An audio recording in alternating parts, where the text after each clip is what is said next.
The light has to be burning before dark falls. Not when dark falls, before. Because by the time the sun is gone, the ships are already moving, already committed to their approach, already trusting that when they look toward the coast, something is going to be there. That something is you. You climb the stairs, 112 of them in a tower like Cape Hatteras, 168 in a tower like the Bernbeck, and you do not hurry, because hurrying on a spiral iron staircase in leather-soled boots in the dark is how keepers die, and keepers die often enough already, without adding carelessness to the list. You climb with the oil canister in one hand and the cleaning cloth in the other, and you have done this so many times that your body knows the rhythm of it without your mind having to pay attention. Left hand on the rail, right hand carrying the weight. Count the landings. At the top, you trim the wick. Most people have never trimmed a wick in their life. Most people do not know that a wick left untrimmed burns uneven, burns black, produces a flame that smokes and gutters instead of throwing a clean, steady light. And a light that smokes and gutters is not a light that saves ships. It is a light that gives false confidence, that tells a navigator there is a reliable mark on the coast, when in fact, what he is looking at is a dying flame that may be gone within the hour. So you trim it. You measure the exposure of the cotton above the brass collar with the same precision every time, because precision is the only thing standing between a clear night passage and 30 men drowning in the surf below your window. This is what the job was. Not romantic, not picturesque. A maintenance task repeated with the discipline of a military operation, performed in isolation so complete that some keepers went entire winters without speaking to another person, in structures perched on rocks that the sea tried to dismantle every single storm season, doing work that the entire civilian maritime world depended on absolutely and thought about almost never, before the age of radio navigation, before the depth-sounding technologies that could tell a ship's pilot where he was relative to the seafloor. Before any of that, the light was the only fixed point in an ocean that offered nothing else to navigate by after dark. The light was the entire system, and the person keeping that light alive was the entire system's single point of failure. You need to understand what that actually meant before you can understand what these men, and some women, more than the official history likes to acknowledge, actually endured. The Atlantic coast of the United States in 1870 was one of the most dangerous stretches of navigable water on Earth. Not because of the weather alone, though the weather was extraordinary. The stretch of coast running from Cape Hatteras in North Carolina, northward through the shoals of the Outer Banks, was called the Graveyard of the Atlantic, and the name was not hyperbole. More than 5,000 documented shipwrecks sit on the seafloor along that stretch of coastline. 5,000. And those are only the documented ones, the ones where someone survived to report the loss, the ones where a wreck was close enough to shore to be identified after the fact. The danger was not simply depth or weather. It was the configuration of the seafloor itself. The Outer Banks are barrier islands, narrow strips of sand, sitting atop a continental shelf that extends far out to sea before dropping into deep water. A ship navigating down the coast in the dark, staying what the pilot believed was a safe distance offshore, could find itself in water too shallow to maneuver, with almost no warning. The shelf came up fast. The current ran unpredictably, and the sandbars shifted position with every major storm, meaning that a chart accurate in September might be actively dangerous by November. Into this environment, the United States Lighthouse Board sent men with oil lamps and a mandate to keep the lights burning through every condition the Atlantic could produce. The compensation in 1870 for a head lighthouse keeper at a major station was somewhere between $400 and $600 annually. For that, you were expected to be present at the station at all times. You could not leave without formal approval from the district superintendent. You were responsible not only for the light itself, but for the physical maintenance of the entire station. The tower, the keeper's dwelling, the oil storage, the fog signal equipment, the boat landing, if the station had one, the logbook that had to be filled out every single day regardless of whether anything happened. The log was not optional. The log was inspected. Gaps in the log were grounds for termination.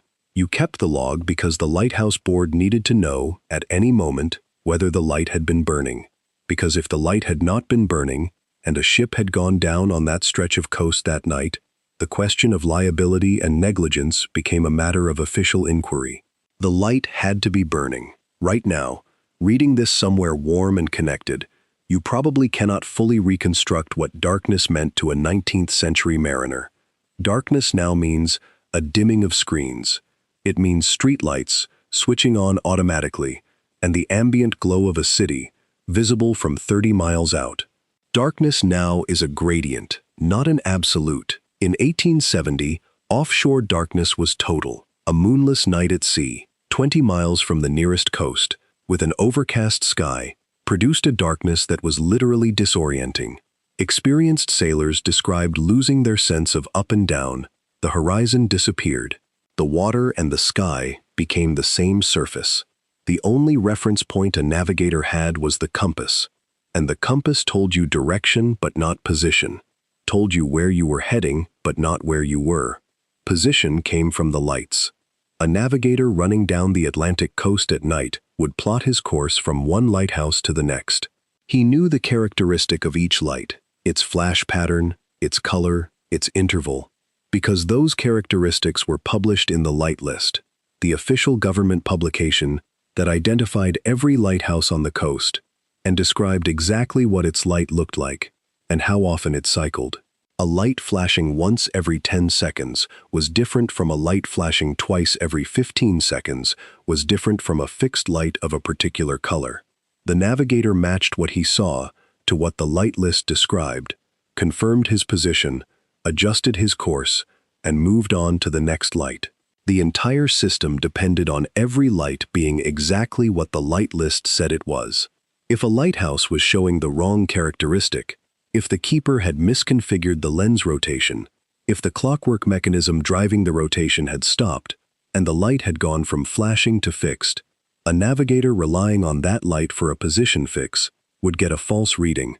He would think he was somewhere he was not.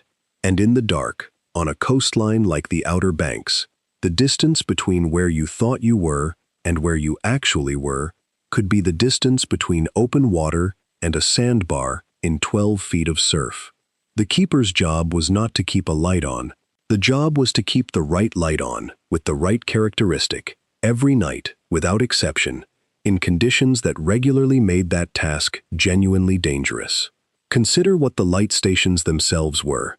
Some were onshore, connected to the mainland, accessible by road or at least by foot. These were the comfortable postings.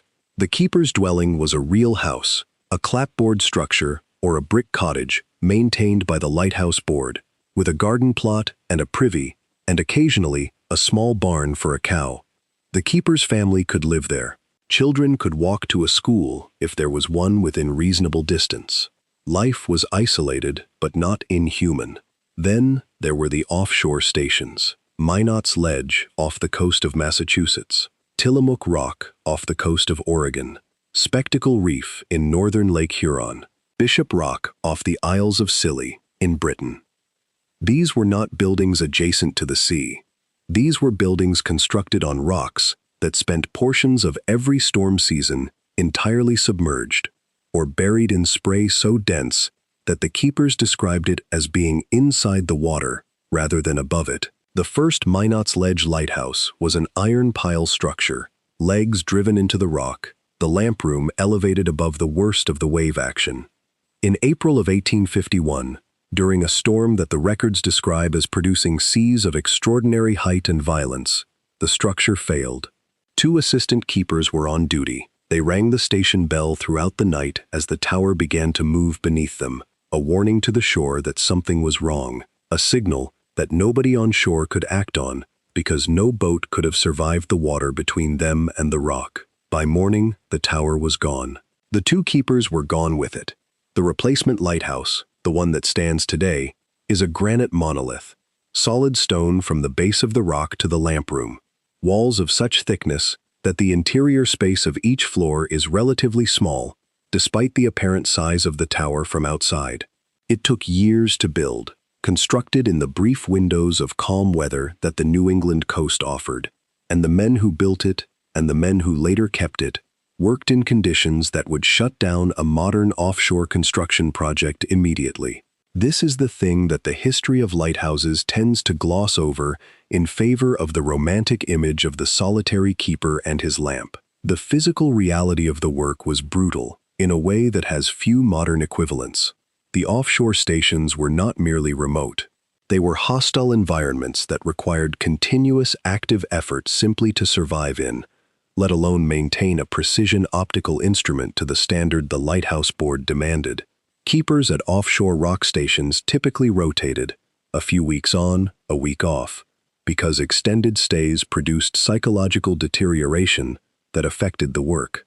The isolation was not the gentle, contemplative solitude of a monastery.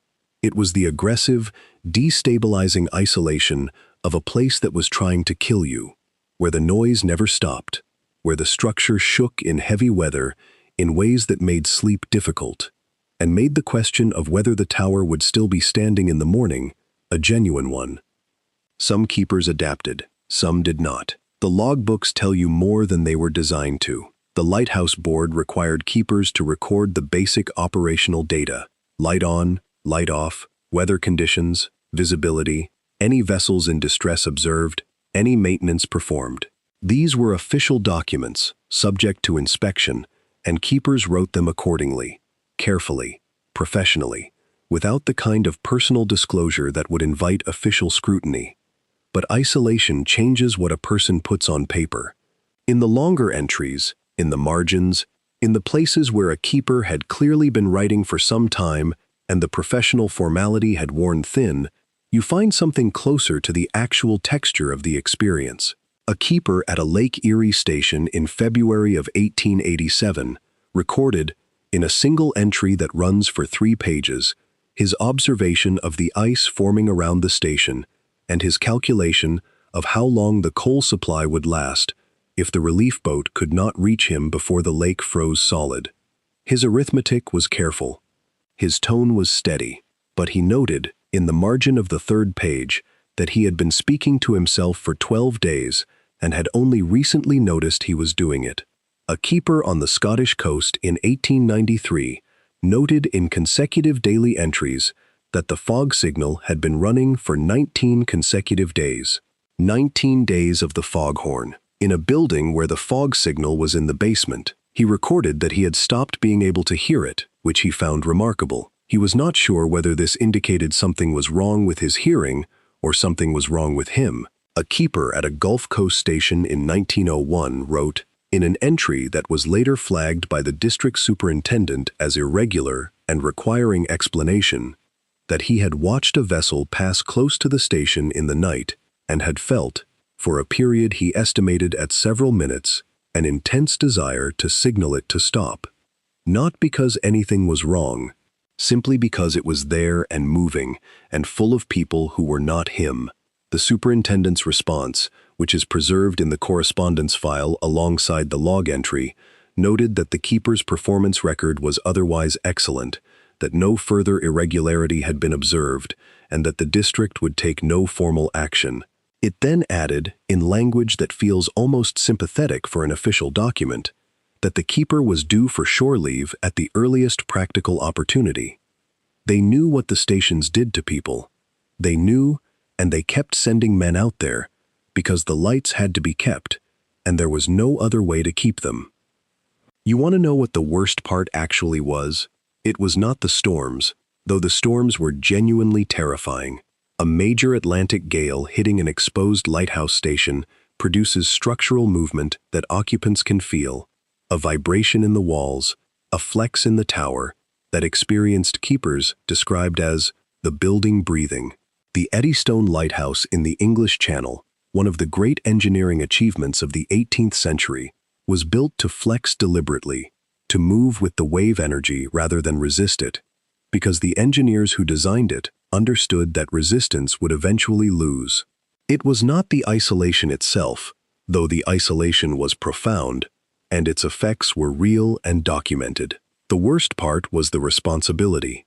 Every keeper at every station knew that the moment they allowed the light to fail, ships would navigate in the dark without a reference point. They knew this not abstractly, but concretely, because most of them had seen what happened when a ship hit the coast in the dark. The wreck debris, the cargo washing ashore, the bodies. Some of them had participated in rescue operations, had waded into surf, or launched the station's surfboat into conditions that no rational person would enter, because there were people in the water, and the option of not going in was not something they could live with afterward. The weight of that responsibility was carried every day, every night, every watch rotation through every season. You could not put it down. You could not leave it at the station when you went on shore leave, because you knew that whoever was covering for you was carrying it in your place, and you had trained them, or vetted them, or they were your assistant, whom you had worked alongside for years, and if something went wrong while you were gone, it was still in some way connected to you. There is a documented case from the coast of Maine in the 1880s of a keeper returning from shore leave to find that his assistant had allowed the light to fail for a portion of one night due to an equipment malfunction that the assistant had been unable to correct alone. No vessel was lost. No harm resulted. The keeper filed a report and then wrote a personal letter to the district superintendent, separate from the official report, requesting that the incident be reviewed for its implications for single keeper staffing at stations of that classification. The official response noted that staffing decisions were a matter for the district and the board.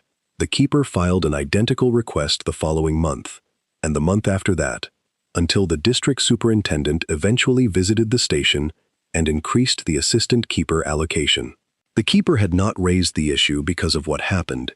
He raised it because he understood what could have happened, and the distinction between those two things was not one he was willing to accept as luck. The women in this history are harder to find, which is itself a finding worth sitting with. The official structure of the Lighthouse service was male. The head keeper was almost always a man. The assistant keepers were almost always men. The service was organized along military lines, with ranks and inspections and official correspondence, and the 19th century military model was not designed with women in mind.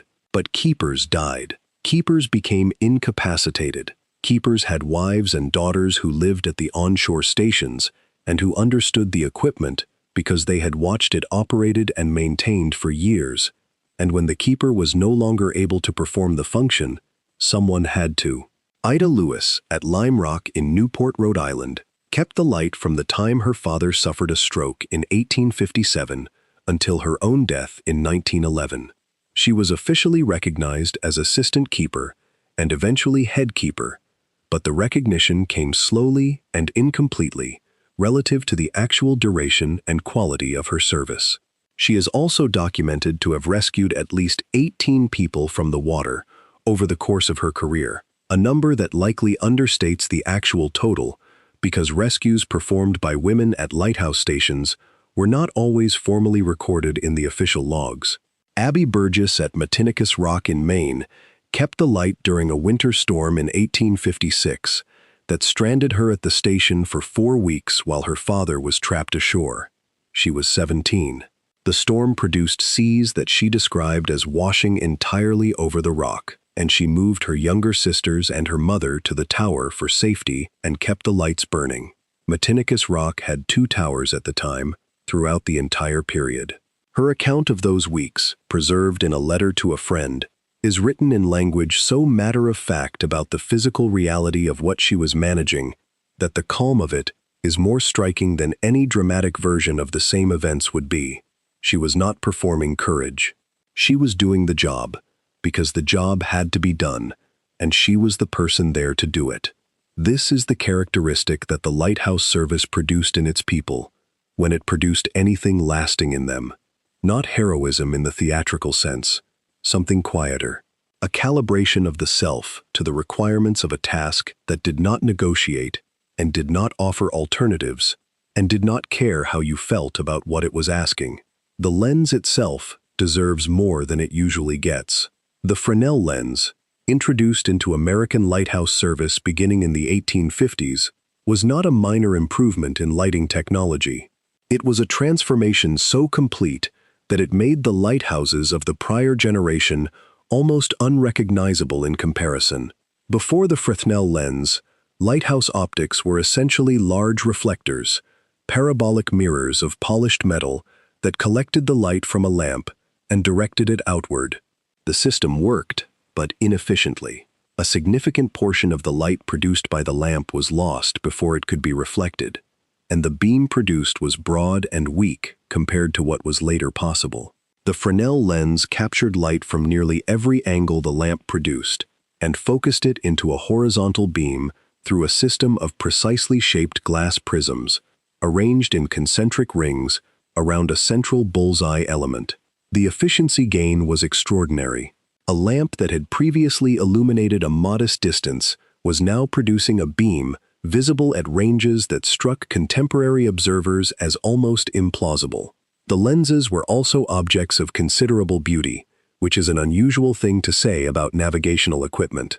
A first-order Fresnel lens, the largest classification, used at primary seacoast stations, stood over 12 feet tall and contained hundreds of individually hand-ground prisms, arranged in a structure of brass fittings and optical glass that weighed several tons.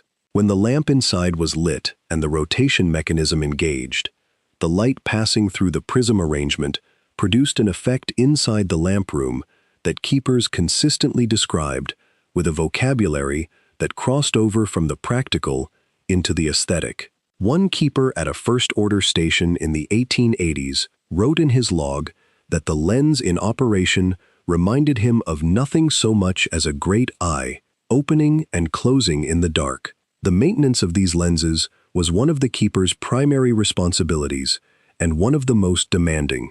The prisms had to be cleaned daily, every single prism, individually, with a cloth that left no residue, because even a thin film of oil vapor from the lamp could reduce the optical performance measurably.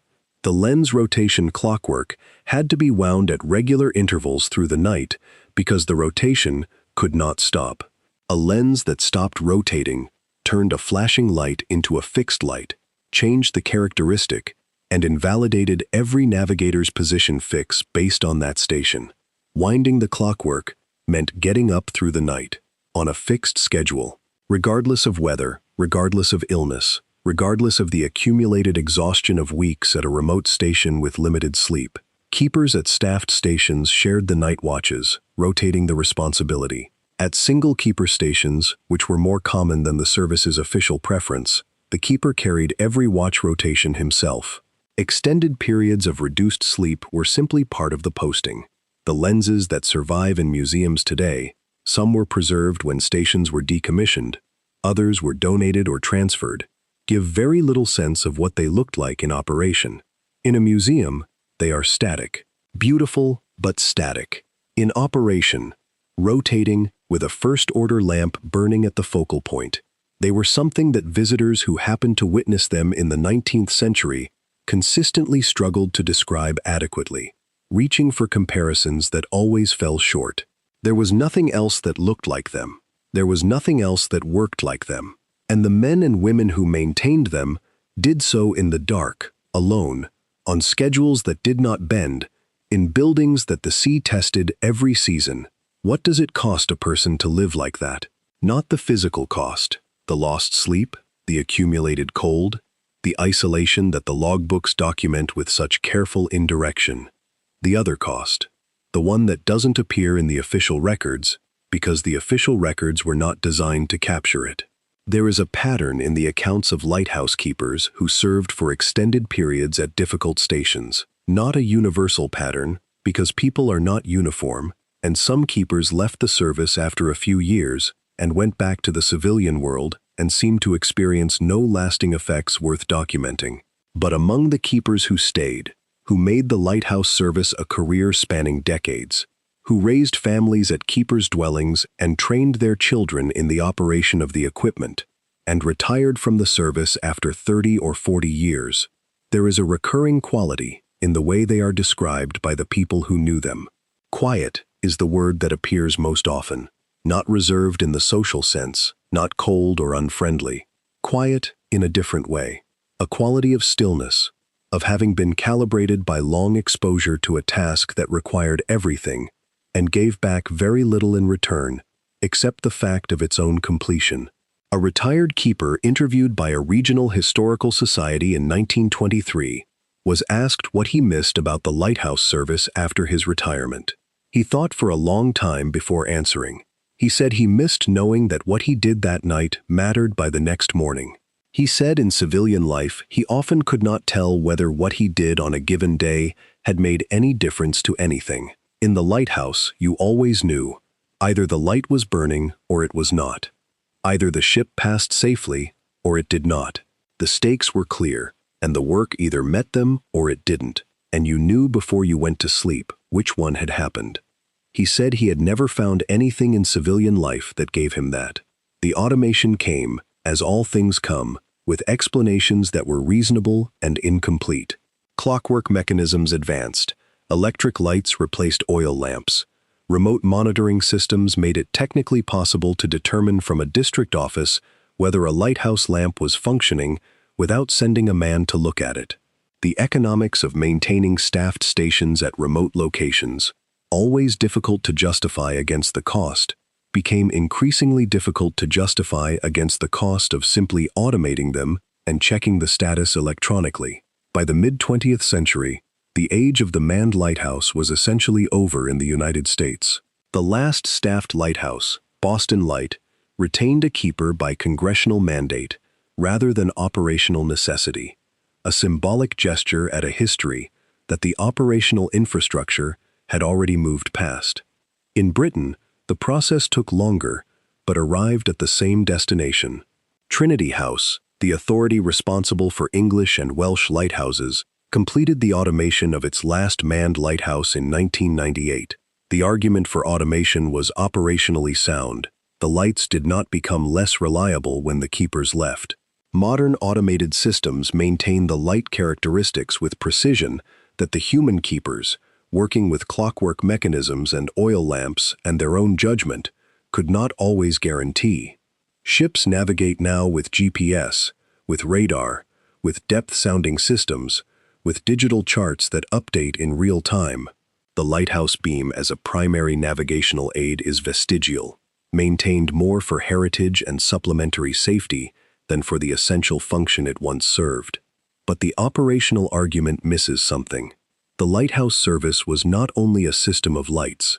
It was a system of people in specific places, paying specific attention to a specific stretch of water every night, in conditions that required them to be genuinely present, in a way that a sensor connected to a remote monitoring system is not. The keepers saw things. They recorded things. They launched boats into water that no rational analysis would recommend launching a boat into, because they were there and they could see what was happening, and the decision was immediate and personal, and not subject to the latency of a remote notification system. The number of documented rescues performed by lighthouse keepers over the period of the manned service is impossible to calculate precisely, because the recording was inconsistent, and the keepers themselves often did not frame what they did as rescues in the official log. A keeper who waded into the surf to pull a sailor off a capsized dinghy would sometimes record it, and sometimes record only that a vessel had experienced difficulty in the vicinity of the station and that the situation had been resolved. The resolution was in the logs. The mechanism of the resolution was sometimes not. What automated the lighthouse was technology. What the technology could not automate was the keeper. There is a light off the coast of Maine that has been burning in one form or another since 1791. The current structure dates from 1858. The current lamp is electric and automated. The current keeper is a Coast Guard maintenance technician who visits periodically to service the equipment. On the wall of the keeper's dwelling, which is now a museum, there is a logbook behind glass. The logbook is open to an entry from February of 1883. The entry is in a careful, even hand, dark ink on paper that has gone the color of old linen. It records the weather, it records the status of the light, it records visibility as poor, with heavy snow beginning at approximately 4 in the afternoon and continuing through the night. At the bottom of the entry, below the operational data, in letters slightly smaller than the rest of the text, the keeper wrote, "Light maintained throughout." 4 words, 40 years of logs at that station, and the thing that almost every entry has in common. Through the storms, and the equipment failures, and the medical emergencies, and the extended periods of isolation, and the winters that ran longer than anyone had planned for, is those 4 words, or some version of them. Light maintained throughout, light burning. The keepers knew that no one would read those entries with any urgency. The district superintendent would inspect them quarterly. Historical societies would eventually box them and transfer them to archives. Researchers would open them a century later in climate-controlled rooms. But they wrote it anyway, every day, because it was true, and because the truth of it mattered, and because the truth of it was the whole of what they had been sent out there to do. Before the satellites, before the radio beacons, before any of the systems that now make it possible to move a vessel from one ocean to another without once looking at the sky or the coast, there was a person at the edge of the land with a lamp, and they kept it burning. That is the part of this history that the comfortable version leaves out. Not the engineering, not the politics of Lighthouse administration, not the economics of the Lighthouse Board's budget. The part it leaves out is what it actually cost the people who did it, and what it meant to them to do it, and the specific quality of presence that no automated system has ever replaced, and that the ocean, on its worst nights, used to demand from a human being who had agreed to be there. Subscribe if this channel is where you come when you want the history behind the history, the version that starts with the people and not the infrastructure. And if you know someone who has never heard of Ida Lewis or Abby Burgess, send it to them. The next one goes somewhere the official records tried not to go. Comment below, what stretch of coast are you closest to right now? And do you know the name of the lighthouse that used to watch it?